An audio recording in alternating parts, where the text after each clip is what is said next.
All right, I am back with yet another video talking about this ridiculous, historic MVP race between Nikola Jokic and SGA around this time last week. I just made a video talking about just how close the race is between these two. If you would have asked me around this time last week who I would personally give the award to, would have been Jokic, right? He was just coming off of an insane 30, 20, 20 triple-double, simply one of the greatest regular season performances that we have ever seen in NBA history.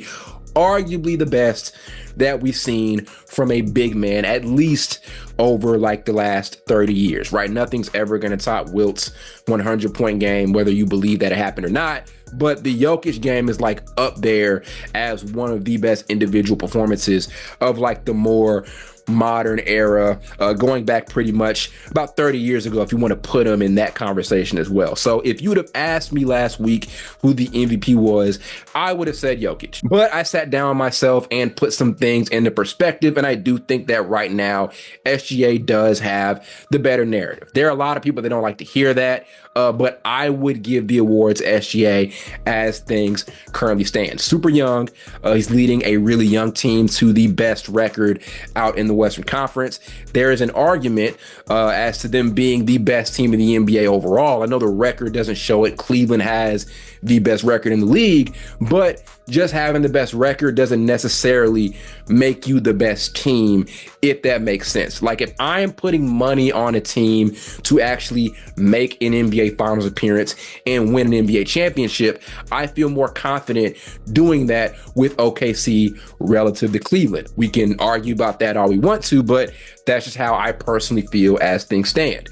There are like these ridiculous performances that SGA is putting up, unreal scoring performances. This is one of the best scoring seasons that we have seen from a guard in recent NBA history. I think right now the pendulum is just in favor of SGA in a major way. And what makes it tough is, again, Jokic is having this incredible historic season as well. I do think this is the best version of Nikola Jokic that we've gotten just yet. So it seems weird to give the award to somebody else while Jokic is playing at his peak. But that's just the way I think things have gone this season. I think SGA is more than deserving of the award. I also think voter fatigue is going to be a bit of a factor when looking at giving the award out at the end of the season, whoever is responsible for making those votes.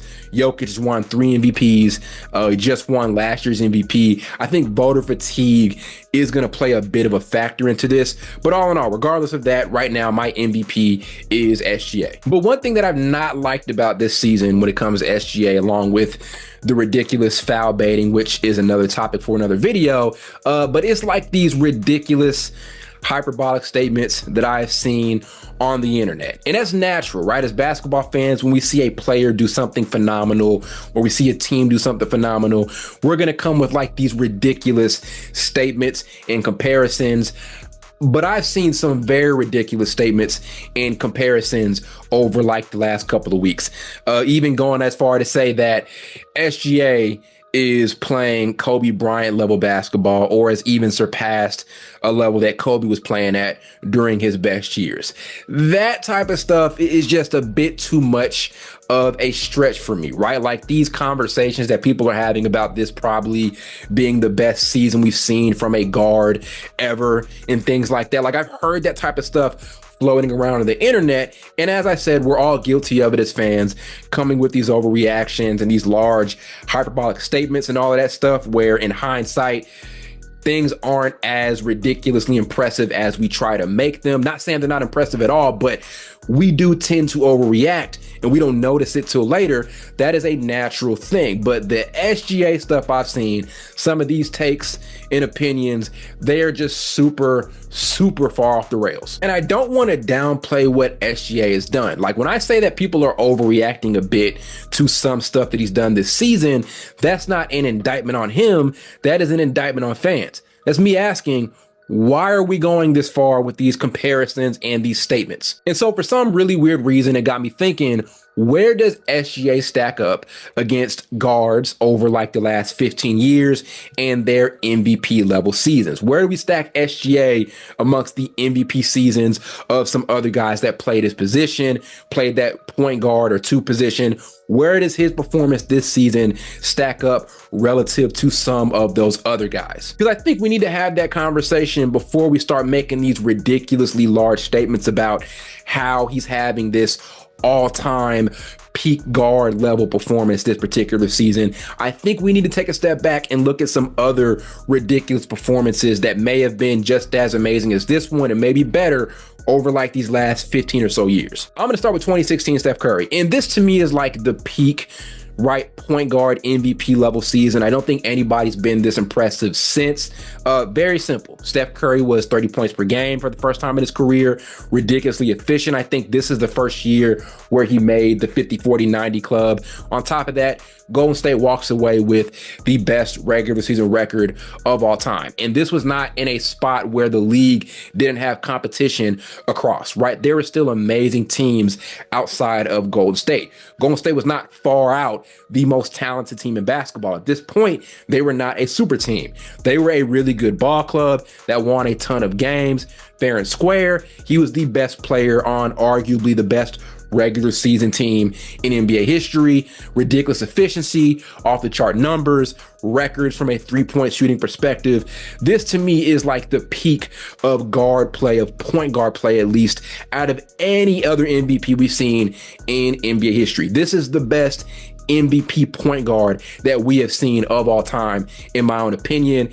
Just happened under 10 years ago. I don't think SGA is on this level just yet. Here's another one to consider. 2011, Derrick Rose is just 22 years old at this time. He is the youngest MVP winner ever. And look what he did from a team perspective with the Chicago Bulls.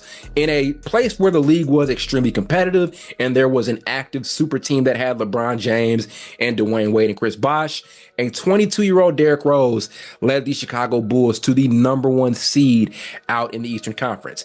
Now, they did ultimately go and lose, I believe, in the Eastern Conference Finals to the Heat during the postseason, but still at 22 years old, the impact that Derrick Rose was able to have on that Bulls squad by getting them to the first seed down the Eastern Conference. It's almost a similar thing where you have like that young dynamic playing into everything.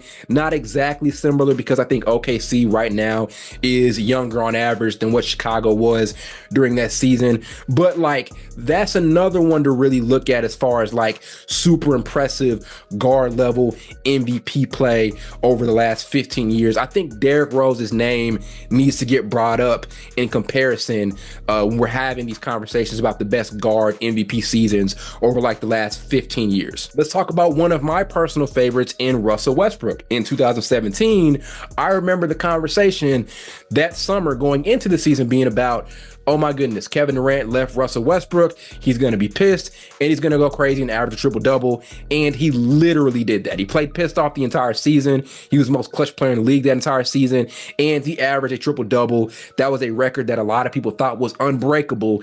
And he did it, right? Like, are we ready to throw this one out the window to say that SGA had the best MVP level season from a guard?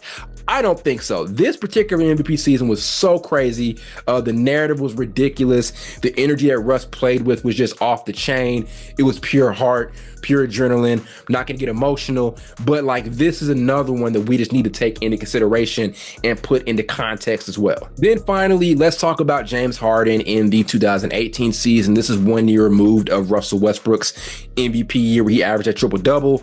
Harden was ridiculous, averaged just under a triple-double. I think he was 30 plus points per game for the first time in his career at this point. Was playing the point guard position for Houston in his run and gun style offense under Mike D'Antoni that a lot of people either loved or hated. I really don't know how I felt about it because while I thought it was ineffective, they still were a pretty good team and they made some very, very deep playoff runs. But that aside, Harden was amazing this season. There's like that similarity between Harden and SGA where there's this foul baiting that people have just come to hate. I don't love it either as a fan, but him and SGA are so similar with that. This is like the only one, though, in my opinion, where I'm like 100% sure and ready to say that SGA was better than. You can argue the Derrick Rose one as well. That's one I kind of toss up in there. But the Harden season, while it was amazing, this is one that I'm very confident saying that SGA's MVP run this season is flat out better than. So there are the ones that I wanted to talk about, right? Those are like the other guard winners of that MVP award over like the last 15 years. My apologies if I forgot any, but I'm using those as an example to say, let's not throw those out of the window just yet to big up SGA. We can big up SGA without making these hyperbolic statements, because a lot of times these hyperbolic statements come with downplaying or just flat out forgetting what some of these other guys have done. These other guys that I just mentioned had some ridiculous performances, historic level performances.